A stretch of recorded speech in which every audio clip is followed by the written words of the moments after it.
रोशन बैतुलमाल कमिटीचा उपक्रम, गरजू विद्यार्थ्यांना शैक्षणिक साहित्य व आर्थिक मदतीचे वाटप। इचलकरंजी येथील रोशन मस्जिद येथे रोशन बैतुलमाल कमिटीच्या वतीने गरजू व आर्थिकदृष्ट्या दुर्बल विद्यार्थ्यांना शैक्षणिक साहित्य व आर्थिक मदतीचे वाटप करण्यात आले।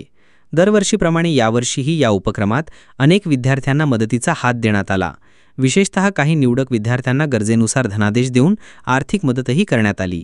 या उपक्रमासाठी माजी केंद्रप्रमुख मोहन डिंगणे, माजी मुख्याध्यापक अल्ताफ जकाते, माजी अध्यापिका भालदार, कोल्हापूर जिल्हा जामियात उलेमा हिंदचे जनरल सेक्रेटरी मौलाना मुजीबुल्ला कासमी आदी मान्यवर प्रमुख पाहुणे म्हणून उपस्थित होते।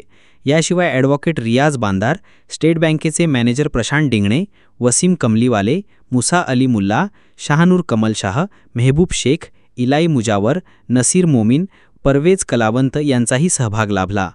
कार्यक्रमात बोलताना मोहन डिंगणे यांनी कमिटीच्या समाजोपयोगी कार्याचे कौतुक केले, तर अल्ताफ जकाते यांनी पुढील उपक्रमांसाठी शुभेच्छा दिल्या।